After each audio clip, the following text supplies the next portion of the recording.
പുസ്തകം പ്രകാശനം ചെയ്യാൻ തീരുമാനിച്ചിട്ടുണ്ട്.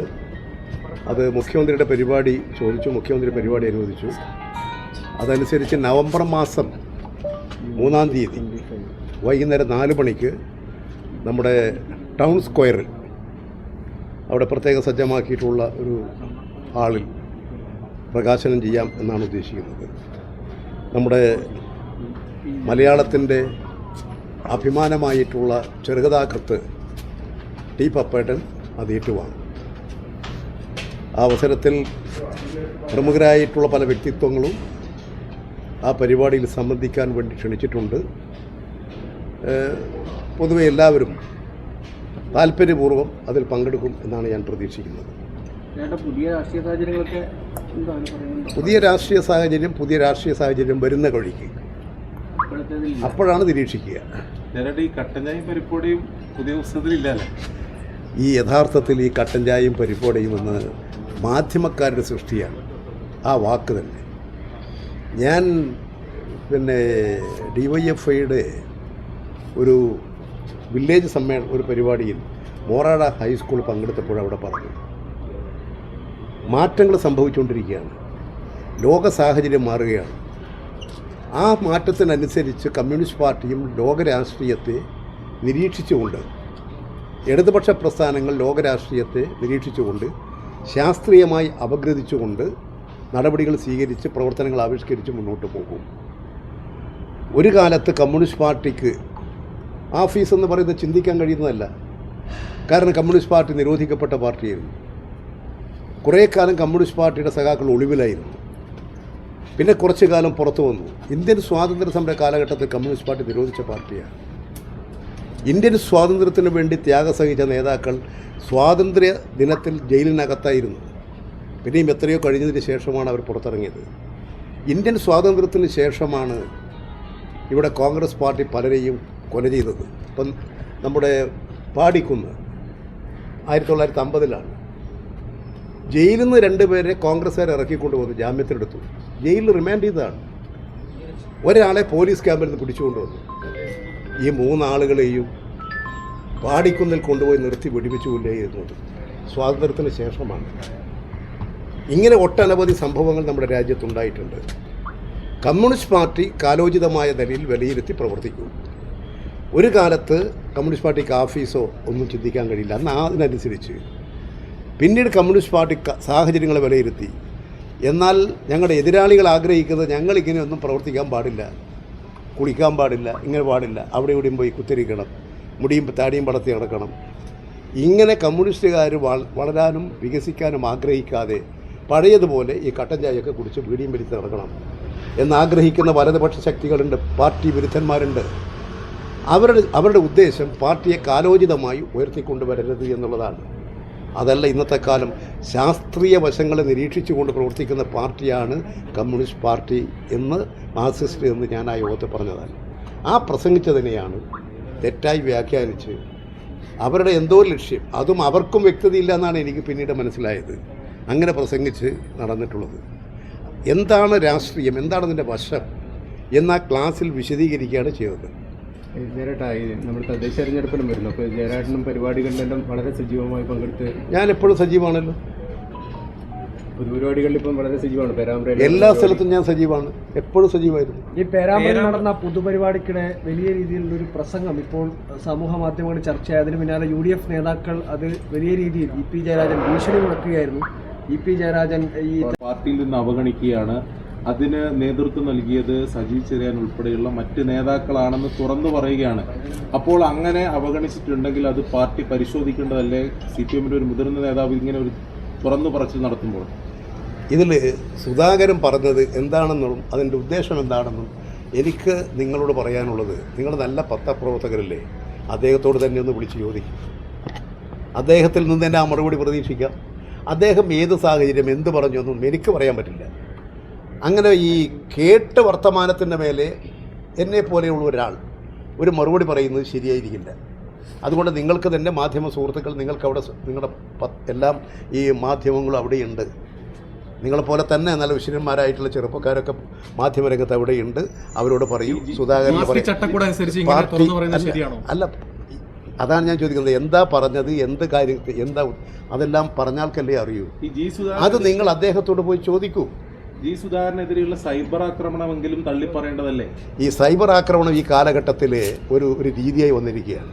എന്തും പറയാം, എന്തും വിളിച്ചു പറയാം. ഇത് എല്ലാ പരിധികളും ലംഘിച്ചുകൊണ്ടിരിക്കുകയാണ്. അത് ഈ സൈബർ ആക്രമണം എന്ന് പറഞ്ഞുകൊണ്ട് ഇപ്പോൾ നടത്തിക്കൊണ്ടിരിക്കുന്ന എല്ലാ തെറ്റുകളെയും ആരും ന്യായീകരിക്കാൻ പുറപ്പെടരുത്.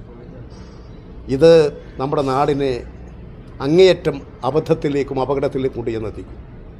നിങ്ങളും അതിനെ പ്രോത്സാഹിപ്പിക്കരുതെന്നാണ് എനിക്ക് പറയാനുള്ളത്. ഈ സൈബർ ആക്രമണം ഈ നവമാധ്യമ രംഗത്തെ ഉപയോഗപ്പെടുത്തിക്കൊണ്ട് നടത്തിക്കൊണ്ടിരിക്കുന്ന തെറ്റായ രീതികളെ നിങ്ങളും പ്രചരിപ്പിക്കുക. ഇപ്പോഴെന്താ പലരുടെയും, നിങ്ങൾ ഈ സമരമുഖത്ത് തന്നെ, ഞാനത് പല സ്ഥലത്തും പറഞ്ഞതാണ്, സമരത്തിന് ഉശിര് കൂടണമെങ്കിൽ നിങ്ങൾ കുറച്ചാൾ വേണമാണ്. അപ്പം പിന്നെ കാള് വീഴും കിടക്കും നിങ്ങൾ പോകുന്നവരെ ജോറ് സമരം. നിങ്ങൾ പോയി കഴിഞ്ഞാൽ അതോടുകൂടി അയാൾ എഴുന്നേറ്റ് പോകും. ഇങ്ങനെ ഒരു പ്രവണത വന്നിരിക്കുകയാണ്. അതുകൊണ്ട് അത്തരം പ്രവണതകളെ ഒന്നും നിങ്ങൾ പ്രോത്സാഹിപ്പിക്കരുത്. ഓരോന്നിൻ്റെയും വസ്തുതയും ഉള്ളടക്കവും മനസ്സിലാക്കി ജനങ്ങൾക്ക് പക്ഷത്ത് നിന്നുകൊണ്ട് വാർത്തകൾ കൊടുക്കുക, പ്രചരിപ്പിക്കുക. അല്ല, അത്തരം ഒരു പ്രവണതയാണ് ജി സുധാകരന്റെ ഭാഗത്തുനിന്നുണ്ടായതാണ്. അത് ഞാൻ പറഞ്ഞിട്ടില്ലല്ലോ. നിങ്ങൾ തെറ്റായി വ്യാഖ്യാനിക്കാതിരിക്കുക. ഏതിനെയും ഇങ്ങനെ ചേർത്ത് പിടിച്ച് വർത്തമാനം പറയുന്നതും ഒരു നല്ല മാധ്യമ പ്രവർത്തനമല്ല. അല്ല, ജി സുധാകരൻ പറയുന്നത് മാധ്യമങ്ങൾ ശ്രദ്ധിക്കാതിരിക്കാന്നാണോ പറഞ്ഞത്? ഞാൻ പറയുന്നത് നിങ്ങൾ വേണ്ടി ചോദിക്കണം. അതും ഇതും വേറെയാണ് വിഷയം. ഞാൻ പറഞ്ഞിരിക്കുന്നത് പൊതുവായിട്ടുള്ള സൈബർ ആക്രമണത്തെക്കുറിച്ചാണ്. നിങ്ങൾ ഉടനടി അതിൻ്റെ സുധാകരൻ്റെ അടുത്ത് കൊണ്ടുപോയി.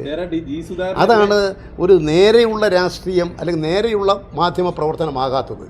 നേരെയുള്ള സത്യസന്ധമായ മാധ്യമ പ്രവർത്തനം നടത്തൂ. നിങ്ങൾ അദ്ദേഹത്തോട് ചോദിക്കും. ഞാൻ പറയുന്നത് നിങ്ങൾക്ക് മാധ്യമങ്ങൾക്ക്, ഞാൻ ഇവിടെ കണ്ണൂരാണ്, അദ്ദേഹം ആലപ്പുഴയാണ്. നിങ്ങളൊരു കാര്യം ചെയ്യൂ, നിങ്ങൾ അദ്ദേഹത്തോട് ചോദിച്ചാൽ അദ്ദേഹം എല്ലാ കാര്യവും പറയും. നിങ്ങളോട് പറഞ്ഞിട്ടുണ്ടല്ലോ അദ്ദേഹം പറയും. ജി സുധാകരനെതിരെ സൈബർ ആക്രമണം നടത്തുന്നത് പാർട്ടി അണികൾ തന്നെയാണ്. എനിക്ക് അതിൽ ആരാ നടത്തിയെന്നുള്ളത് നോക്കാതെ, ആരാണെന്നറിയാതെ അതിനൊരു മറുപടി പറയാൻ എനിക്ക് സാധിക്കില്ല. നിങ്ങൾക്ക് ഒരു ഒറ്റ അക്ഷരത്തിൽ പറയാം അത് മാർക്സിസ്റ്റുകാരാണ്, എന്നാൽ അതൊരു രാഷ്ട്രീയമാണ്. ഞാനത് വിശ്വസിക്കുന്നില്ല. ഒരു പാർട്ടി സഖാവും പാർട്ടിക്ക് വിഷമമുണ്ടാക്കുന്ന ഒരു നടപടിയും സ്വീകരിക്കില്ല. ഞാനിപ്പം സ്വർണ്ണപ്പാലി കവർച്ചയിൽ ഒരു പ്രതിയെ അറസ്റ്റുകൾ ഉണ്ടാവുക, എന്താണ് ഈ വിഷയവുമായി ബന്ധപ്പെട്ട് ഏറ്റവും? പോലീസ് അതിൽ അതിശക്തമായ നടപടി സ്വീകരിക്കും. ഒരു കുറ്റവാളിയെയും രക്ഷപ്പെടാൻ ഗവൺമെൻറ് സമ്മതിക്കില്ല. അത് സംബന്ധിച്ചുള്ള അന്വേഷണങ്ങൾ നടക്കുകയാണ്. വിജിലൻസ് അന്വേഷണം നടക്കുന്നുണ്ട്, പോലീസ് അന്വേഷണം നടക്കുന്നുണ്ട്. അതുപോലെ തന്നെ അവിടെയുള്ള മറ്റ് സംവിധാനങ്ങൾ ഉപയോഗിച്ചുകൊണ്ടുള്ള അന്വേഷണം നടക്കുന്നുണ്ട്. ദേവസ്വം ബോർഡ് സംബന്ധിച്ച നടപടികൾ സ്വീകരിക്കുന്നുണ്ട്. ഇതിനെയെല്ലാം സസൂക്ഷ്മം നിരീക്ഷിച്ച് ശക്തമായ നടപടി സ്വീകരിക്കും. ഒരു വിശ്വാസികളുടെ വിശ്വാസത്തെ അലങ്കോലപ്പെടുത്താൻ ആരും സമ്മതിക്കില്ല. മറ്റൊരു കാര്യം നിങ്ങൾ മനസ്സിലാക്കേണ്ടത്, ഈ ശബരിമലയുടെ പ്രശ്നവുമായി ബന്ധപ്പെട്ടുകൊണ്ട് ഒരു ദൈവത്തെ വിറ്റ് പണമുണ്ടാക്കാൻ നടക്കുന്ന, സ്വർണം കക്കാൻ നടക്കുന്ന ചിലർ, അതിനെ എതിർക്കുന്നതിന് പോലെ എന്താ ഇപ്പോൾ കോൺഗ്രസ് എടുത്തത്? ഈ ശബരിമലയാണ് നമ്മുടെ കേരളത്തിൽ. ശബരിമല പോലുള്ള ക്ഷേത്രങ്ങളുണ്ട്, ആരാധനാ കേന്ദ്രങ്ങളുണ്ട്. ക്രിസ്തീയ വിശ്വാസികൾ, മുസ്ലിം വിശ്വാസികൾ, അവരൊക്കെ പോകുന്ന ക്ഷേത്രങ്ങൾ, പള്ളികൾ, ചർച്ചുകളൊക്കെ ഉണ്ട്. ഇതിലൊക്കെ ലക്ഷക്കണക്കിന് ആളുകൾ വരുന്നുണ്ട്. ആ ആളുകൾ വരുമ്പോൾ നാടാകെ ഒരു ചലനാത്മകത ഉണ്ടാകുന്നുണ്ട്. അതിൻ്റെ പോലെ ഈ ശബരിമല സീസൺ വന്നു കഴിഞ്ഞാൽ നിങ്ങൾ അവിടെ നടക്കുന്ന കച്ചവടം എത്ര വലുതാണ്. പത്തനംതിട്ടയും കോട്ടയവും എറണാകുളവും ഒക്കെ ഇടുക്കിയുമൊക്കെ എത്ര വലിയ കച്ചവട കേന്ദ്രങ്ങളായി മാറുകയാണ്. ആ നാടാകെ സാമ്പത്തികമായ ക്രയവിക്രയത്തിൻ്റെ കേന്ദ്രമാവുകയില്ലേ? അത് നാടിൻ്റെ ഒരു അഭിവൃദ്ധിയല്ലേ, നാടിൻ്റെ ഒരു വികാസമല്ലേ? എന്താ ഇപ്പോൾ കോൺഗ്രസ് എടുത്തത്? AICCയുടെ നേതാവല്ലേ വേണുഗോപാൽ? അദ്ദേഹം എന്താ പറഞ്ഞ്? ആന്ധ്രയിൽ, തെലുങ്കാനയിൽ, തമിഴ്നാട്ടിൽ, കർണാടകത്തിൽ ഈ പ്രശ്നം ഉന്നയിച്ചുകൊണ്ട് അവിടെ സമരം സംഘടിപ്പിച്ച് തമിഴ്നാട്ടിൽ നിന്നും ആന്ധ്രയിൽ നിന്നും കർണാടകത്തിൽ നിന്നും ഒക്കെ ഇവിടെ വരുന്ന ഭക്തജനങ്ങൾ ഇങ്ങോട്ട് വരാതിരിക്കാൻ അയ്യപ്പ ക്ഷേത്രം, ആരാധന, ശബരിമല, ഇതിൻ്റെ മഹത്വത്തിൻ്റെ അടിസ്ഥാനത്തിൽ വന്നുകൊണ്ടിരിക്കുന്ന ഭക്തജനങ്ങളെ ഇങ്ങോട്ട് വരാതിരിക്കാൻ വേണ്ടിയിട്ടുള്ള ക്യാമ്പയിനല്ലേ കോൺഗ്രസ് സംഘടിപ്പിക്കാൻ തീരുമാനിച്ചത്? എന്തിനാ ആന്ധ്രയിൽ സമരം? എന്തിനാ തമിഴ്നാട്ടിൽ സമരം? എന്തിനാ കർണാടകയിൽ സമരം? എന്തിനാ തെലുങ്കാനയിൽ സമരം? അവിടെ നിന്നൊക്കെയാണ് ഭക്തജനങ്ങൾ വരുന്നത്. അതൊക്കെ നമ്മുടെ കേരളത്തിൻ്റെ ഒരു ഐശ്വര്യം ഉണ്ടാക്കുന്നു. അത് വരാതിരിക്കുക എന്ന് പറയുന്ന കേരള വിരോധികളാണ്. 3.5 കോടി മലയാളികളുടെ താല്പര്യങ്ങൾക്കെതിരാണ് കോൺഗ്രസ്. അതാ കോൺഗ്രസിൻ്റെ AICC നേതൃത്വം പ്രഖ്യാപിച്ചിട്ടുള്ള സമരം. നിങ്ങൾ പുനഃപരിശോധിക്കണമെന്നാണ് ഇവിടുത്തെ KPCCയോട് പറയാനുള്ളത്. KPCC അതാണ് ചെയ്യേണ്ടത്. ദേവസ്വം ബോർഡിന്റെ തലപ്പത്തിരിക്കുന്ന ആളുകൾക്കടക്കം ഇതിൽ പങ്കുണ്ട് എന്നൊരു ആരോപണങ്ങളടക്കം ഉയർന്നു വരുന്നുണ്ടല്ലോ. ആരോപണം ഉയർന്നു വരുന്നല്ലേ, എന്താണ് പ്രശ്നമെന്ന്, ആരാണ് കുറ്റവാളി എന്ന് കണ്ടുപിടിക്കലാണ്. ആരോപണം വരുന്നില്ല, വസ്തുതകൾ കണ്ടുപിടിച്ച് കുറ്റവാളികളെ കണ്ടെത്തുക, അവരെ ശിക്ഷിക്കുക, ശക്തമായ നടപടി സ്വീകരിക്കുക. അത് ഈ ഗവൺമെൻറ് ചെയ്തിരിക്കും. ഇത് സർക്കാരിനെതിരെ ഇങ്ങനെ ഒരു വിഷയം കൊണ്ടുവന്നത് ഇപ്പോൾ പ്രതിപക്ഷത്തിന് തിരിച്ചടിക്കുന്ന ഒരു അവസ്ഥയിലേക്ക് മാറി. തീർച്ചയായും അവർ നടത്തിക്കൊണ്ടിരിക്കുന്ന എല്ലാ നടപടികളും അവർക്ക് തിരിച്ചടിയാവും. ഓരോന്നോരോന്നായി തിരിച്ചടിയായി വന്നുകൊണ്ടിരിക്കുകയാണ്. അതുകൊണ്ട് അവരത് പുനർചിന്തനം നടത്തുക. അവരെ പ്രസംഗ മുതലാളിമാരുടെ പാർട്ടിയാണത്. പ്രസംഗം ചില്ലറിയും അല്ലറ ചില്ലറിയുമായിട്ട് പ്രസംഗം വ്യാപാരം നടത്തിക്കൊണ്ടിരിക്കുന്നവരുടെ പാർട്ടിയാണ്. അതിൻ്റെ പ്രസിഡൻ്റ് എന്ന് പറയുന്നത്, KPCC പ്രസിഡൻ്റ് എന്ന് പറയുന്നത് ഒരു പ്രസംഗ മുതലാളിയാണ്. അത് നടത്തട്ടെ അദ്ദേഹം. അത് നടത്തിയാലൊന്നും കേരളത്തിൻ്റെ പ്രശ്നം പരിഹരിക്കില്ലെന്ന് അവർ മനസ്സിലാക്കണം. കേരളത്തിൽ ജനങ്ങളോടായിരിക്കണം അവരുടെ താല്പര്യം.